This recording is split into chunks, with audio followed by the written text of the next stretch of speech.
ராமாபுரம்னு ஒரு கிராமம். அங்க ரொம்ப ஏழ்மையான வயசான பாட்டி ஒருத்தங்க வாழ்ந்துட்டு வந்தாங்க. அவங்களுக்கு தன்னம்பிக்கை ரொம்ப ஜாஸ்தி. கஷ்டப்பட்டு உழைக்கிற குணம் கொண்டவங்க. அவங்களுக்கு ஏத்த மாதிரியே இயற்கையும் எப்பவுமே அவங்களுக்கு உதவியா இருக்கும். அவங்க ஒரு சின்ன வீட்ல தன்னோட பேரன் ராம கூட வாழ்ந்துட்டு வந்தாங்க.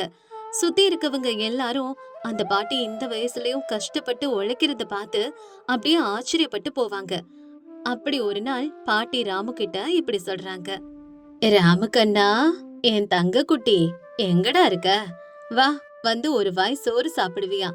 பாட்டி, நான் இங்கதான் இருக்கேன். இன்னைக்கு என் தங்க குட்டி என்னென்ன விளையாட்டு விளையாடுனீங்க சொல்லுங்க.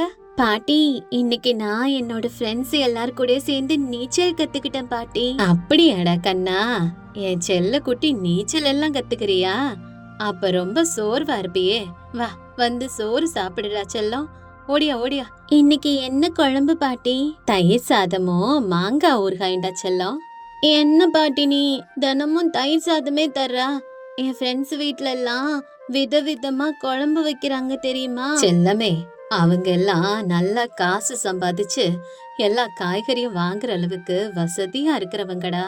இந்த பாட்டிக்கு அவ்வளவு காசு எங்கிருந்து வரும்? போ பாட்டி, எப்ப பாரு ஏதாச்சும் ஒண்ணு சொல்லிக்கிட்டே இருக்கா. இப்படி பேசி பேசியே என்கிட்ட தயிர் சாதத்தை ஊட்டி விட்டுற. எனக்கும் மத்தவங்கள மாதிரி குழம்பு சோறு சாப்பிடணும்னு ஆசையா இருக்கு பாட்டி. கடவுளே, இந்த சின்ன வயசுல என் கஷ்டத்தை உன்கிட்ட சொன்னாலும் உனக்கு புரியாது சாமி.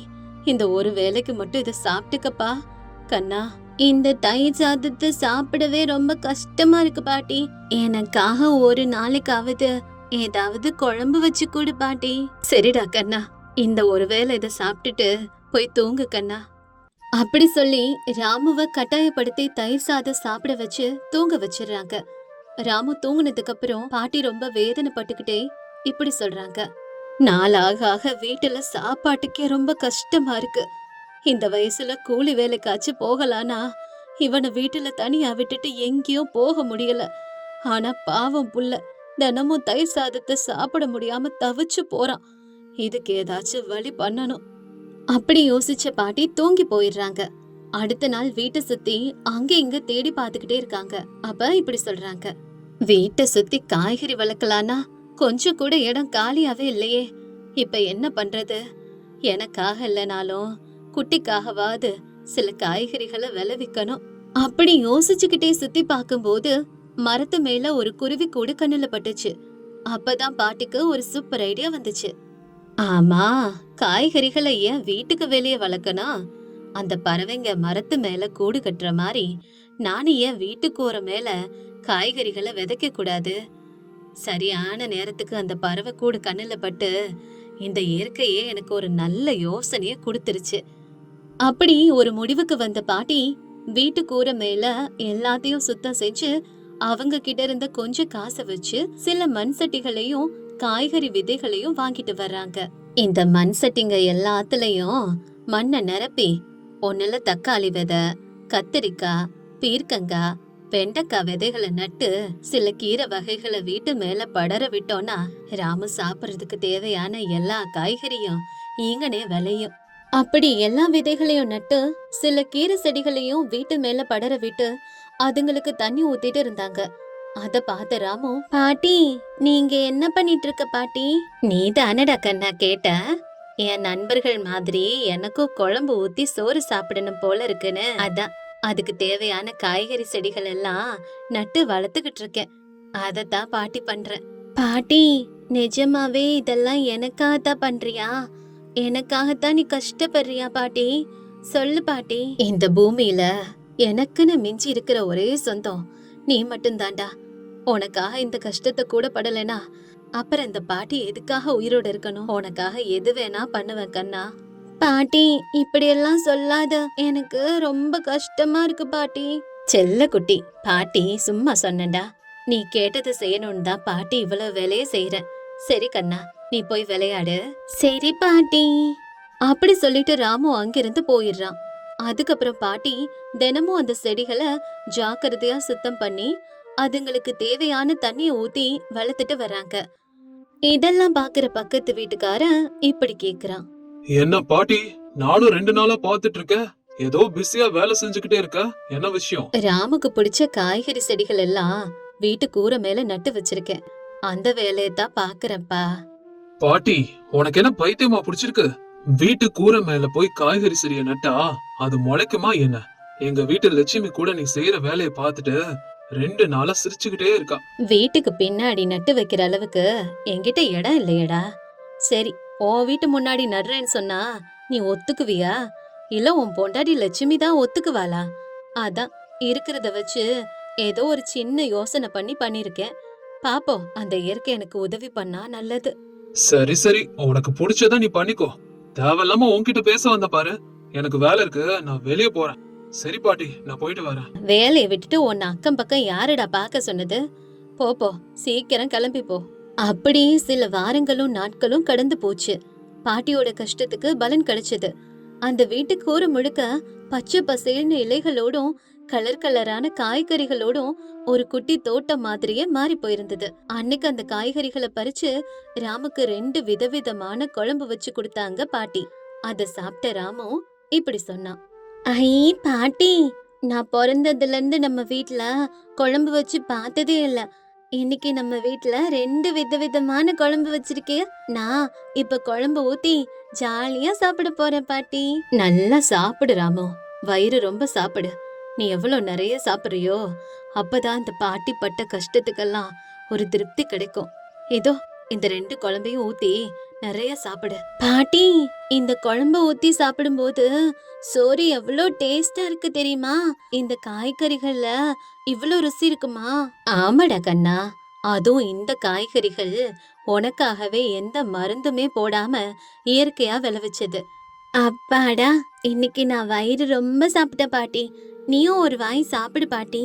இந்தா, வாங்கிக்கோ பாட்டி. ராமு தன்னோட குட்டி கைகளால சாதத்தை பிசைஞ்சு பாட்டிக்கு ஊட்டி விட்டான். சாப்பிட்ட பாட்டியோட கண்ணுல கண்ணீர் வந்துடுச்சு. பாட்டி, என்னாச்சு? ஏன் அழுவுற? பச்சை மிளகாய் ஏதோ கடிச்சிட்டியா பாட்டி? இல்லடா கண்ணா, நான் ஒன்னும் அழல. உன்னோட பாசத்தை பார்க்கும்போது ஆனந்த கண்ணீரே வந்துடுச்சுடா. அதான் கண்ணா. என்னமோ போ பாட்டி, நீ எப்பவுமே ஏதாச்சும் ஒன்னு சொல்லிக்கிட்டே இருக்க. எனக்கு ஒரு வார்த்தை கூட புரியல. சரி, நான் சாப்பிட்டு முடிச்சிட்டேன். நான் போய் இன்னைக்கு குழம்பு வச்சு சோறு சாப்பிட்ட விஷயத்த என் ஃப்ரெண்ட்ஸுங்க எல்லார்கிட்டயும் சொல்லிட்டு வரேன், சரியா? சரிடா கண்ணா, பத்திரமா போயிட்டு வா. நான் போய் செடிகளுக்கு தண்ணி ஊத்துறேன். ராமு போனதுக்கு அப்புறம் பாட்டி வெளியே வந்து செடிகளுக்கெல்லாம் தண்ணி ஊத்திட்டு இருந்தாங்க. அப்ப அங்க வந்த பக்கத்து வீட்டு லட்சுமியும் அவ புருஷனும் பாட்டி வீட்டு கூரை மேலேயே ஆச்சரியமா பாத்துட்டு இருந்தாங்க. என்னடா அப்படி வெறிச்சு பாத்துக்கிட்டே இருக்கீங்க? என்ன?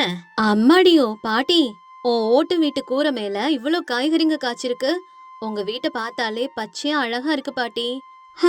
இந்த இடத்த பார்க்க பார்க்க ஆசையா இருக்கு பாட்டி. அன்னைக்கு நீ இதெல்லாம் நட்டுக்கிட்டு இருக்கும்போது நானும் என் பொண்டாட்டியும் கிண்டலா சிரிச்சோம். ஆனா இப்போ உன் வீட்டு கூரை மேல இருக்கிற காய்கறி தோட்டத்தை பார்த்தா நந்தவன மாதிரியே இருக்கு பாட்டி. பழிச்சவன் பாவம் பாழா போகும், உழைச்சவனாலும் விளையும்னு சொல்ற மாதிரி உங்க பேச்செல்லாம் கண்டுக்காம என் வேலைய நான் பாட்டுக்கு செஞ்சுக்கிட்டே போனேன். நல்லதுக்கு இந்த இயற்கை எப்பவுமே ஆதரவு கொடுக்குண்டா. அதான் கஷ்டத்துக்கு ஏத்த பலனை கொடுத்துருச்சு. இன்னைக்கு என் பேரனும் வயிறார சாப்பிட்டான். நிஜம்தான் பாட்டி, உன் புத்திய பயன்படுத்தி இந்த வயசுலயும் நீ கஷ்டப்படும் போது அத பார்த்து நாங்க ஏளனமா சிரிச்சோம். எங்களுக்கு தான் புத்தி இல்ல, எங்களை மன்னிச்சிடு பாட்டி. நாங்க உன்னை தப்பா புரிஞ்சுக்கிட்டோம். அவளோட சேர்த்து என்னையும் மன்னிச்சிடு பாட்டி. ஆனா பாட்டி, உன்கிட்ட ஒண்ணு கேட்கணும்னு தோணுது. ஆனா கேக்குறதுக்கு ரொம்ப வெக்கமா இருக்கு. அட என்னடா புதுசா? என்கிட்ட என்ன தயக்கம்?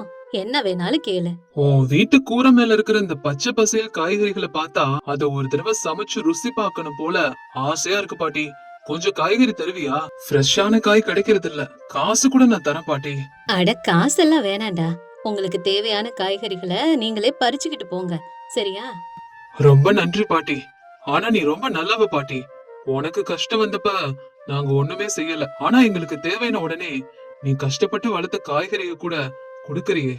நம்ம கிட்ட இருக்கிறத வச்சு மத்தவங்களுக்கு உதவி செஞ்சாதான் இயற்கையும் நமக்கு உதவி செய்யும். அதுவும் இல்லாம நாங்க இருக்கிறதே 2 பேரு. நாங்க மட்டும் இவ்வளவு காய்கறிய வச்சு என்ன பண்றது சொல்லு?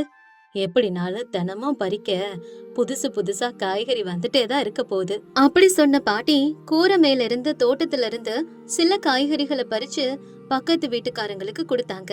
இந்த விஷயம் தெரிஞ்ச ஊர் மக்கள் எல்லாரும் பாட்டி வளர்க்கிற அந்த ஃப்ரெஷ்ஷான காய்க்காக வந்து வாங்கிட்டு போக ஆரம்பிச்சாங்க. அப்படியே அவங்க கிட்ட இருக்கிற சில சாப்பாட்டு பொருட்களையும் பாட்டிக்கு கொடுத்துட்டு போனாங்க. இதனால அந்த பாட்டிக்கு ஊர் மக்களோட நல்ல பழக்கம் ஏற்பட்டுச்சு. இப்ப தினமும் காய்கறிகளை வச்சு ராமுக்கு விதவிதமான குழம்பு வச்சு கொடுக்க ஆரம்பிச்சாங்க. அத சாப்பிட்ட ராமு, பாட்டி என்னால இத்தனை வகையான குழம்புகளையும் சாப்பிட முடியல பாட்டி. அதுக்கு நான் என்னடா பண்றது? நம்ம வீட்டு கூரை மேல காய்கறி தோட்டம் வேண்டானாலும் காய்ச்சி கொட்டுது. ஊர் மக்களுக்கு எல்லாம் கொடுத்தது போகவும் இன்னும் காய் நிறைய மிச்சமாகுது. அப்ப அதெல்லாம் நீ தானே சாப்பிடணும். நான் முன்னாடி ஒரே ஒரு குழம்பு கேட்டதுக்கு இன்னைக்கு இத்தனை குழம்பு வச்சு என்ன பழி வாங்குறியா பாட்டி? சாப்பிட்டு சாப்பிட்டு என் வயிறு வெடிச்சிடும் போல இருக்கு. போ பாட்டி. பாட்டி சிரிச்சுக்கிட்டே இப்படி சொல்றாங்க. எவ்வளவு காய்கறி சாப்பிடுறியோ அவ்வளவு நல்லதுடா கண்ணா. இந்தா இந்த குழம்பையும் ஊத்திக்க. அதுக்கப்புறம் ராமு தினமும் அவனுக்கு பிடிச்ச மாதிரி பலவிதமான குழம்பு சாப்பிட ஆரம்பிச்சான். பாட்டியும் நிம்மதியா இருந்தாங்க. கொஞ்சம் புத்திசாலித்தனமும் மத்தவங்களுக்கு உதவி செய்யற குணமும் இருந்தா இயற்கை எப்பவுமே நமக்கு துணையா இருக்கும். அதத்தான் இந்த கதை சொல்லுது.